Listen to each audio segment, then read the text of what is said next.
Hey guys, English chapter से परेशान हो? चिंता मत करो, हम सब इससे गुजरे हैं। आज चलो क्लास 12th की इंग्लिश टेक्स्ट बुक के पोएट्स एंड पैनकेक्स में डुबकी लगाते हैं। यकीन मानो, ये मूवीज, पोएट्स और हाँ, पैनकेक्स की दुनिया का एक मजेदार सफर है।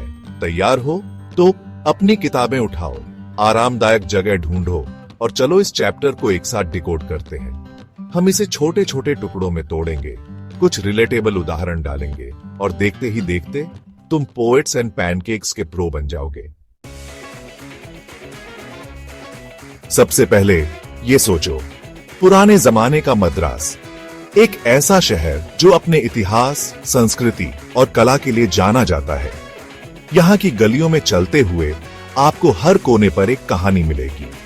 हमारी कहानी एक फिल्म स्टूडियो में शुरू होती है, जहां सपने हकीकत बनते हैं। ये वो जगह है जहां कल्पना और वास्तविकता का मिलन होता है। एक ऐसी जगह जो एनर्जी, क्रिएटिविटी और ढेर सारे ड्रामे से भरी है। यहाँ हर कोई अपने किरदार में डूबा हुआ है और हर सीन में एक नई कहानी बुनता है। सेट्स, कॉस्ट्यूम्स, कैमरास, ये एक अलग ही दुनिया में कदम रखने जैसा है ना? यहाँ हर चीज का अपना महत्व है और हर छोटी से छोटी डिटेल पर ध्यान दिया जाता है। हमारा नैरेटर, इस असाधारण जगह पर काम करने वाला एक आम आदमी, हमें पर्दे के पीछे ले जाता है। वो हमें दिखाता है कि कैसे एक साधारण सी कहानी को पर्दे पर जीवंत किया जाता है। वो हमारे खुद के गाइड की तरह है, जो हमें असली चीज दिखाता है और हमें बताता है कि कैसे हर सीन को बारीकी से तैयार किया जाता है। फिल्म मेकिंग की बारीकियां, ग्लैमर और चकाचौंध से परे, यहाँ हर किसी का योगदान महत्वपूर्ण है और हर किसी की मेहनत से ही एक फिल्म बनती है। ये एक टीम वर्क है, जहां हर कोई अपने हिस्से का काम करता है ताकि एक बेहतरीन कहानी दर्शकों तक पहुंच सके। अब लोगों के बारे में बात करते हैं। किसी भी कहानी की जान उसके किरदार होते हैं। ये किरदार ही हैं जो हमें कहानी से जोड़ते हैं, हमें हंसाते हैं, रुलाते हैं और सोचने पर मजबूर करते हैं। पोएट्स एंड पैनकेक्स भी ऐसे ही दिलचस्प किरदारों से भरी हुई है। जैसे किसी भी अच्छी किताब में, यहाँ भी हर किरदार की अपनी एक अनोखी कहानी है। ये किरदार हमें उनकी दुनिया में ले जाते हैं, उनके संघर्षों और खुशियों का हिस्सा बनाते हैं। ऑफिस बॉय है, हमेशा भागता दौड़ता रहता है, सब काम निपटाने की कोशिश करता है। उसकी मेहनत और लगन हमें प्रेरित करती है। वह एक ऐसा किरदार है जो हमें याद दिलाता है कि मेहनत का कोई विकल्प नहीं होता। फिर बॉस है, एक टिपिकल मूवी मोगल, बड़ा आदमी और खुद से भरा हुआ। उसकी शख्सियत में एक अजीब सा आकर्षण है जो हमें उसकी हरकतों पर हंसने और कभी कभी गुस्सा करने पर मजबूर करता है। और हाँ, हम कवि को कैसे भूल सकते हैं? उसकी पोएटाएं और विचार हमें एक अलग ही दुनिया में ले जाते हैं। उसकी संवेदनशीलता और गहराई हमें सोचने पर मजबूर करती है। फिल्मों की दुनिया में थोड़ा खोया हुआ वो क्रिएटिव प्रोसेस, स्ट्रगल्स और कुछ खूबसूरत बनाने की खुशियों के लिए हमारी खिड़की है। उसकी मेहनत और जुनून हमें दिखाता है कि कला के लिए समर्पण कितना महत्वपूर्ण है। हर किरदार, चाहे कितना भी छोटा हो, कहानी में एक अनोखा स्वाद जोड़ता है। ये किरदार ही है जो कहानी को जीवंत बनाते हैं, उसे यादगार बनाते हैं। पोएट्स एंड पैनकेक्स के ये किरदार हमें सिखाते हैं कि हर व्यक्ति की अपनी एक कहानी होती है और हर कहानी सुनने लायक होती है। एक ऐसे ऑफिस की कल्पना करो जहां कुछ भी सीधा नहीं है। पेपर्स गुम हो जाते हैं, डेडलाइंस बदलती रहती हैं और बातचीत अनपेक्षित मोड़ ले लेती है। संक्षेप में यही हमारा फिल्म स्टूडियो ऑफिस है। यह एक ऐसी जगह है जहां केओस का राज्य है, फिर भी किसी तरह काम हो जाता है। यह सेटिंग फिल्म इंडस्ट्री के अप्रत्याशित स्वभाव को दर्शाती है।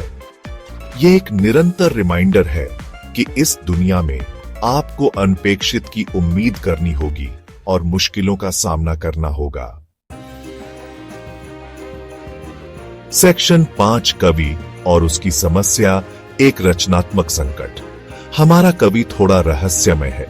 उसकी आंखों में एक गहरी सोच और दिल में एक अनकही कहानी है।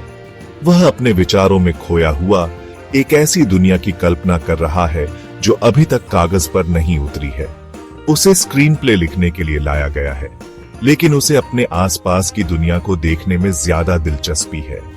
खिड़की के बाहर की हर छोटी बड़ी चीज उसे प्रेरित करती है, लेकिन वह उस प्रेरणा को शब्दों में ढालने में संघर्ष कर रहा है।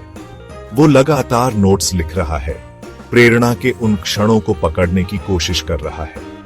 हर पंक्ति, हर शब्द उसके लिए महत्वपूर्ण है, लेकिन वह सही शब्दों को खोजने में असमर्थ है।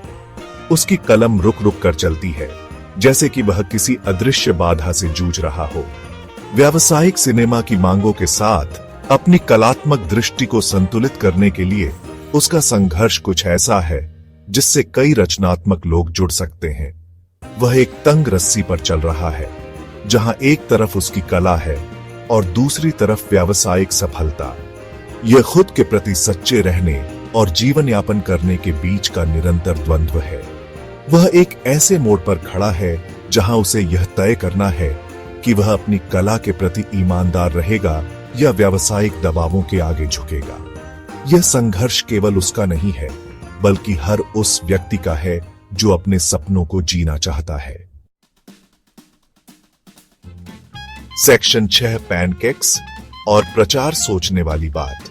किसने सोचा होगा कि पैनकेक्स इतने प्रतीकात्मक हो सकते हैं? इस अध्याय में वे सिर्फ एक स्वादिष्ट नाश्ते से ज्यादा का प्रतिनिधित्व करते हैं। वे अमेरिकी प्रभाव का प्रतीक बन जाते हैं, भारतीय समाज पर पश्चिमी संस्कृति के प्रभाव पर एक सूक्ष्म टिप्पणी। यह महत्वहीन प्रतीत होने वाला विवरण लेखक के गहरे अवलोकन कौशल और रोजमर्रा की घटनाओं में गहरा अर्थ खोजने की उसकी क्षमता पर प्रकाश डालता है। यह सोचने वाली बात है, सचमुच।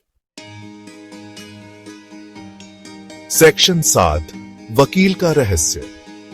वकील का किरदार साजिश की एक और परत जोड़ता है।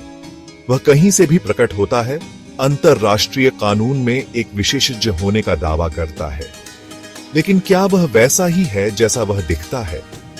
उसकी उपस्थिति रहस्य का एक तत्व जोड़ती है और उसके असली इरादों के बारे में सवाल उठाती है। क्या वह व्यापार के लिए है या उसकी कहानी में कुछ और है? सेक्शन 8, सिनेमा का आकर्षण, सपने और हकीकत। पोएट्स एंड पैनकेक्स हमें सिनेमा की जादुई दुनिया की एक झलक देता है, लेकिन यह हमें यह भी याद दिलाता है कि यह सब धूप और गुलाब नहीं है। ग्लैमर और चकाचौंध के पीछे बहुत मेहनत, अनिश्चितता और समझौता है। यह एक ऐसी दुनिया है जहां सपने बनते और टूटते हैं, जहां वास्तविकता अक्सर कल्पना से टकराती है और जहां हर कोई अपनी पहचान बनाने के लिए प्रयास कर रहा है। सेक्शन 9, संक्षेप में मुख्य बातें। तो ये लो, हमने पोएट्स एंड पैनकेक्स की अराजक दुनिया की यात्रा की है, इसके अनोखे किरदारों से मुलाकात की है और इसके गहरे विषयों का पता लगाया है। याद रखें, यह अध्याय सिर्फ एक कहानी से कहीं ज्यादा है। यह रचनात्मकता, सांस्कृतिक प्रभावों और जीवन के अप्रत्याशित स्वभाव पर एक प्रतिबिंब है। इन बातों को ध्यान में रखें और आप इस रमणीय अध्याय पर किसी भी चर्चा में सफल होंगे।